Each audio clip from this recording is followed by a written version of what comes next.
I was on until 1 a.m. At like 11:30, this band called In-Flight Safety was in town. They'd come by the station earlier in the day. I wanted to go see them. My brother was in town visiting. We were like, look, I'll just voice track the rest of the show. We'll just go out. We'll go to the show. No one will know. It's 11:30 at night. And of course, we leave. We get to the show. Everything's fine. We're listening to the station the whole way there. We go watch the show. And some point, I guess the voice track stopped. The computer stopped. I don't know what happened. Dead air for like 2 hours. We get out of the show. I get back to the car, freaking out. I'm going to get fired. Oh my God. No one ever knew until I guess right now. But that one plays over in my dreams often enough of like, oh, and then I was fired. Kind of, it was just, and Murray was so disappointed in me. And that was the worst part of it. That one, I'd say that's once every couple of years that dream comes up. When it comes to your biggest mistake in radio, I guess that would be it. Or have you got any clangers? Got anything to top that? I used to voice track a lot. So voice track, for those who don't know, is like you would just pre-record your breaks, the little bits between songs. And I would do it often enough to, I don't know why. Like, I guess I thought it would be better. Instead of trying to be off the cuff, I'd be like, I'll just get it right. And I'll just slot them in between songs. And one night, I guess I labeled the cart number wrong, like the number of the, yeah, I know that's a term that I haven't thought of in a while, the cart number. Like carts, yeah. Beautiful. Can you explain that? I don't know if I can explain that. Carts used to be physical little cartridges that you would slot into a special shaped tape machine, and it would play a single thing. Like it would play a single song, it would play a commercial, it would play a stinger, like a little radio station ID, whatever. And then that in the digital realm, when computers came about, every single audio file was still called a cart. How's that sound? Yeah, that's perfect. Yeah. So the cart number, whatever, I mislabeled it, and the wrong one played.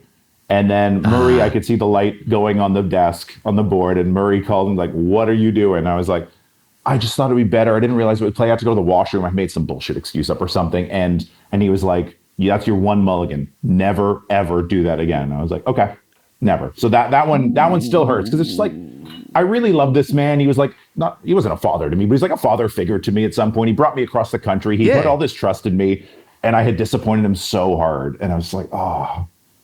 And I never did it again, of course. Yeah, Murray was an amazing leader. Have you had any other really fantastic leaders in radio since Muzza? Since Muzza.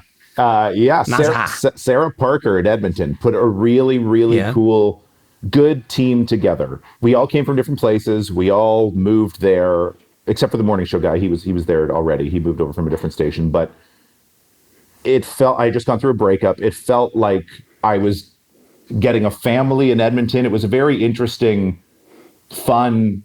I just loved working there. I loved working there so much. I would go in on my days off. I would stay late. I would never show up early. I wasn't going to say that because I was just not an early person. But I feel like I kind of hit my stride there of like, okay, I think I've kind of figured this out to a degree. I used to listen to you on the radio over here because your afternoons were my mornings. Right. So sure. when so I used to get out of bed at whatever o'clock, and I'd turn on. I had this little digital radio that had an internet thing, so I'd just play it in the kitchen as I was making my coffee. And it was a great sounding radio station. But then one day, and how's this for sucky, dear listener? I turn on the radio, and it's all Christmas music. Oh yeah, that's right. But it wasn't Christmas time. That was the stunt to let people know there was a change. It just seemed to me to be a deliberate listener burning. Yeah. It was a really weird act. I think they really wanted to say, this is going to be different. I just remember all of us, I think we started, we did. We started with the Foo Fighters Band on the Run cover, and we ended with the Foo Fighters Band on the Run cover. And all of us stood on the board to push that last, and I think I got to hit the button, and that was the last one. And then it was fucking Christmas music after that. But it was like, that's how much that station meant to everyone. We all went into the room to go play this last song. All, 20 of us that worked there or whatever.